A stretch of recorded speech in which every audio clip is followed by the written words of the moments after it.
Dildora Niyozovaning turmush o'rtog'i Latifjon Yunusov o'z Instagram sahifasiga video joylab, rafiqasining to'liq islom yo'lini tanlagani, endilikda to'y xizmatlarida ishtirok etmasligini ma'lum qildi.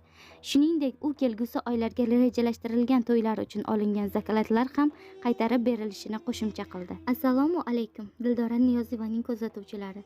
Bugundan boshlab ayolim haqiqiy islom yo'lini tanlaganligi uchun to'ylarga chiqmaslikka qaror qildi. Iltimos, kim biz bilan bog'lanib to'y kunini belgilagan bo'lsa, aloqaga chiqsin. Zakalat pullarini qaytarib berishga majburmiz. Bugundan boshlab Dildora xonim Niyozova to'ylarga chiqmaydi. Uyda bola-chaqa tarbiyasi bilan shug'ullanishga qaror qildi, deydi Latifjon Yunusov. Oradan bir kun o'tib, Dildora Niyozova o'z Instagram sahifasida aloqaga chiqib, turmush o'rtog'ining so'zlarini inkor qildi hamda zakalat olingan to'ylarga xizmatga borishga ma'lum qildi. Bir kunda bunchalik mashhur bo'lib ketaman deb o'ylamagandim. Avvalambor barchadan uzr so'rayman.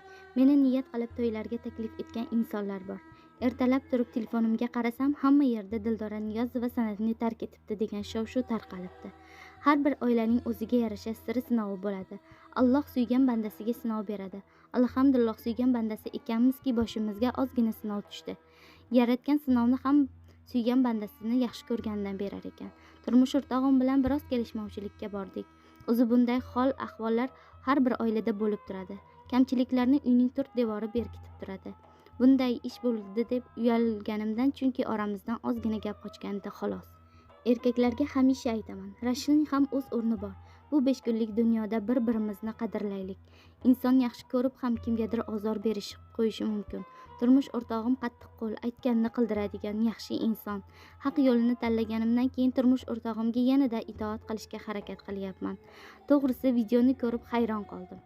Jahlim chiqdi. Instagramga shu videoni bekor qo'yibsiz degan gapimdan yana ham jahli chiqdi. Mayli, hammasi xayrli yakun topsin. Turmush o'rtog'im har doim ro'mol o'rading. Bu yo'limiz xato emasmikin? Allohdan nimaniki so'ragan bo'lsak, hammasini berdi deb tushuntirardi. Haqiqatdan ham turmush o'rtog'im uyimni uy qildi. Yaxshi xotinning omadi yoki aksincha, bolalarimning otasiga hech qachon yomonlikni ravo ko'rmayman. Nima bo'lishidan qat'iy nazar turmush o'rtog'imni hurmat qilaman. Shu bilan birga uni yaxshi ko'raman. U inson meni va san'atimni hurmat qiladi. Videoni rashk tufayli qo'ydim, bilmadim, hayratdaman. Xudo xolasa olingan xizmatlarga borish kerakligini tushuntiraman. Hammasi xayrli yakun topishini so'rayman. Har bir ayol o'z jufti bilan baxtli bo'lsin. Bitta oilaga dars ketsa, arshi a'lo zirillar ekan. U yerga Allohning qahri yog'ilar ekan. Shuning uchun oilalarimiz tinch bo'lishi uchun harakat qilaylik hammamiz. Bandamiz, gohida biz ayollar ham tilimizni tiya olmay qolamiz.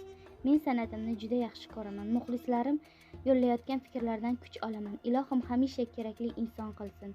Nashidalar qo'llash nasib qilsin. Turmush o'rtog'im, Alloh seni sevarkan, xalq seni qadrlaydi deb ko'p ta'kid. Nega bu videoni chiqarganliklarini esa haligacha tushunmayapman.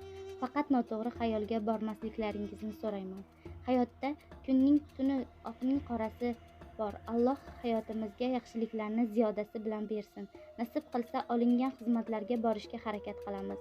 Men hammadan uzr so'rayman, deydi Dildora Niyozova o'z murojaatida. Oradan ko'p vaqt o'tmay Latifjon Yusupovning hamda Dildora Niyozovaning video murojaatlari Instagramdan o'chirildi.